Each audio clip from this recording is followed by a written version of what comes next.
India TV YouTube channel को subscribe करें और बेल आइकन दबाएं।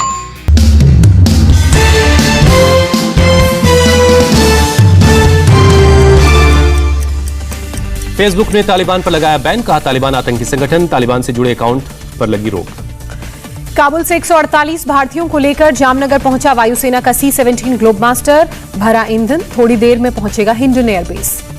जामनगर पहुंचने के बाद C-17 विमान से बाहर निकले लोग फूलमाला पहनाकर स्वागत किया गया। जामनगर पहुंचने के बाद भारतीयों ने लगाए भारत माता की जय के नारे, काबुल में भी लगाया जयकारा। ग्लोबमास्टर में डिफेंस स्टाफ और पत्रकार भी मौजूद। जामनगर पहुंचने के बाद कैंटीन में खाना खाने के लिए ले जाया गया। वतन वापसी के बाद भारतीयों के चेहरे पर दिखा राहत का भाव। दूतावास के कर्मचारियों ने कहा, सरकार बदलने के बाद काबुल में बदला माहौल।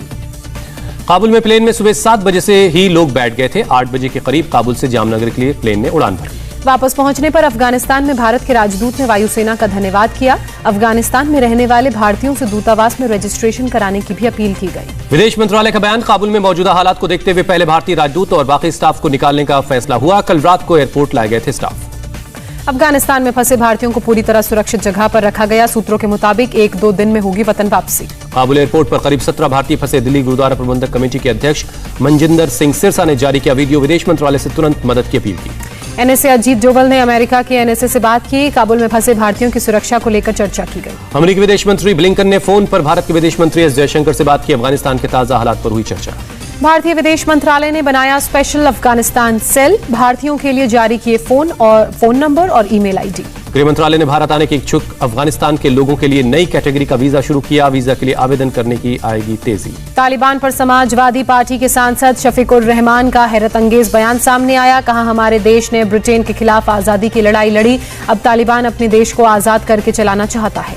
अमेरिकी सैनिकों ने काबुल में अपने हथियार छोड़े, हथियारों पर अब तालिबान का कब्जा है। तालिबान ने सरकारी चैनल को दिए इंटरव्यू में पूरे अफगानिस्तान के लोगों को माफी का किया ऐलान। लोगों से काम पर लौटने को भी कहा।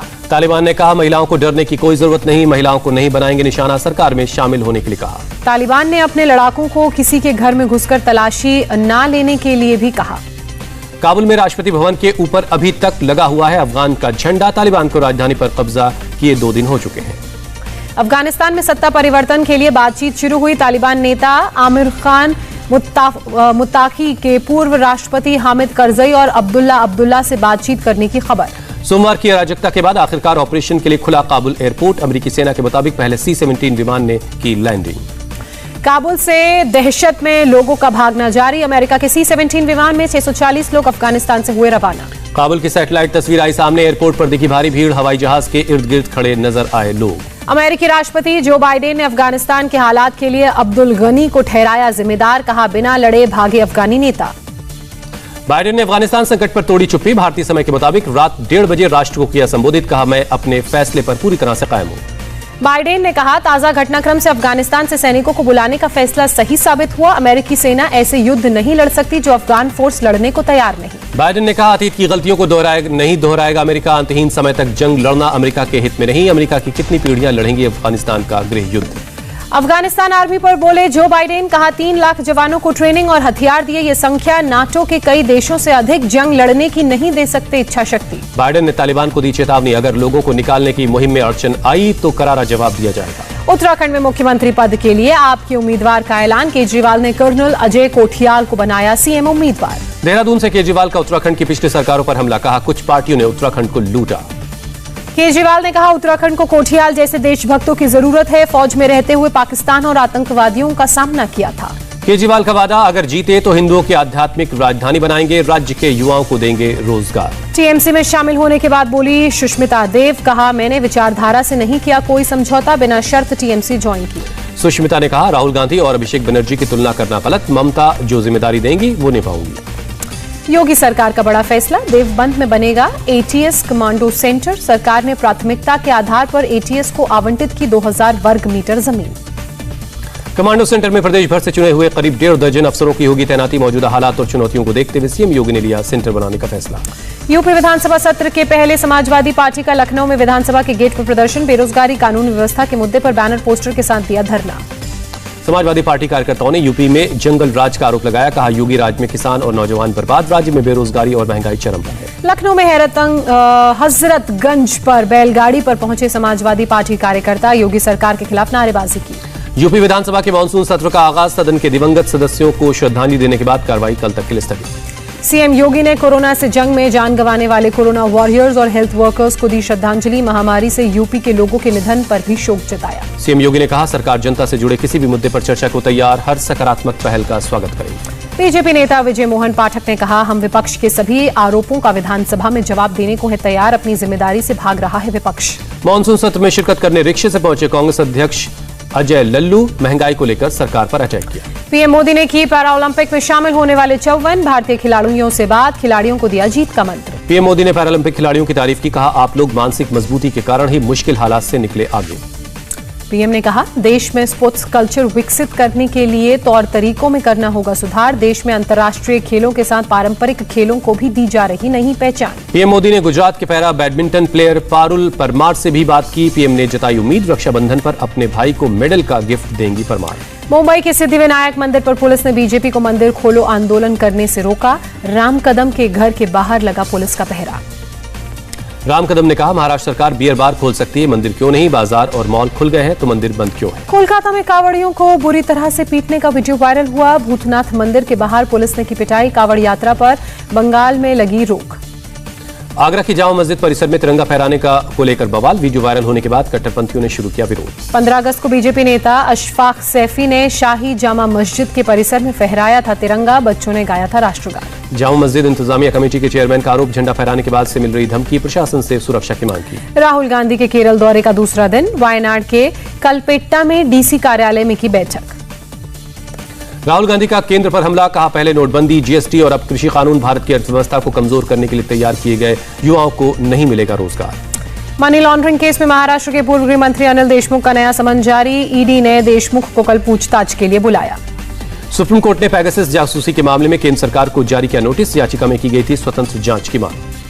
सुप्रीम कोर्ट आगे के कदम पर विचार करने के लिए 10 दिन बाद करेगा सुनवाई, सरकार से राष्ट्रीय सुरक्षा को खतरे वाला कोई भी खुलासा नहीं करने को भी कहा। जिला पंचायत की बैठक में अलीगढ़ का नाम बदलकर हरिगढ़ करने का प्रस्ताव, सीएम योगी की समीक्षा के लिए प्रस्ताव भेजा गया। सिलीगुड़ी में बीजेपी की युवा संकल्प रैली से पहले स्थानीय विधायक समेत 30 कार्यकर्ता गिरफ्तार, पुलिस का आरोप, रैली को नहीं ली गई मंजूरी। एआईएमआईएम सांसद इम्तियाज जलील समेत 24 कार्यकर्ताओं के खिलाफ कोविड नियम तोड़ने का केस दर्ज। 15 अगस्त को औरंगाबाद में डिविजनल कमिश्नर के दफ्तर के बाहर किया था विरोध प्रदर्शन। हैदराबाद में टीआरएस और बीजेपी कार्यकर्ताओं के बीच हाथापाई हुई, बीजेपी नेता के खिलाफ टीआरएस विधायक हनुमंत राव के कमेंट से शुरू हुआ विवाद। केंद्रीय नागरिक उड्डयन मंत्री ज्योतिरादित्य सिंधिया पहुंचे इंदौर एयरपोर्ट, कार्यकर्ताओं ने किया जोरदार स्वागत। देश में कोरोना के केस में आई कमी, पिछले 24 घंटे में आए 25,166 नए मामले, रिकवरी रेट 97% से ज्यादा।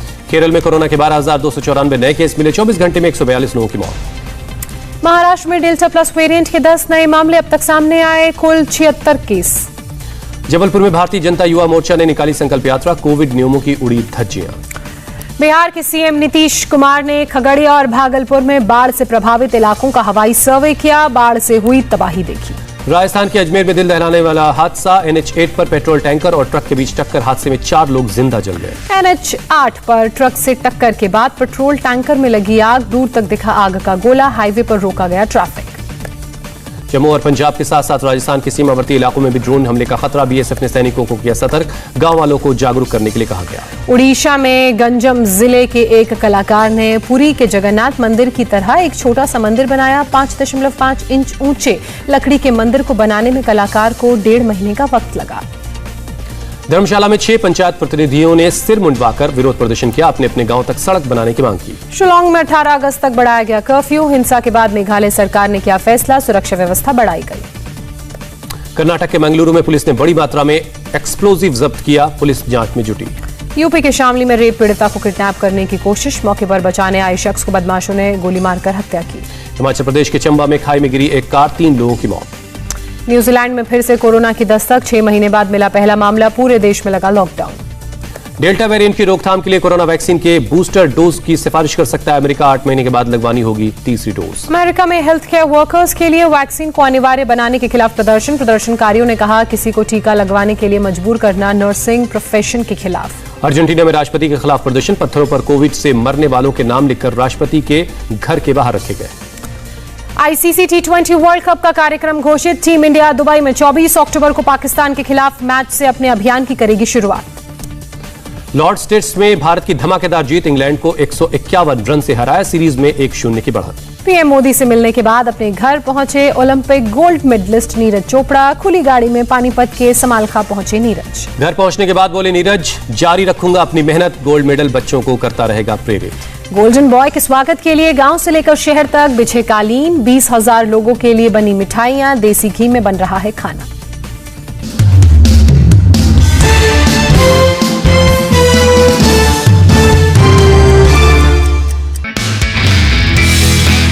नमस्ते, मैं हूं मीनाक्षी जोशी। वीडियो और खबरों से अपडेट रहने के लिए India TV YouTube channel subscribe करें, बेल आइकन दबाना ना भूलें। जुड़े रहें इंडिया टीवी के साथ।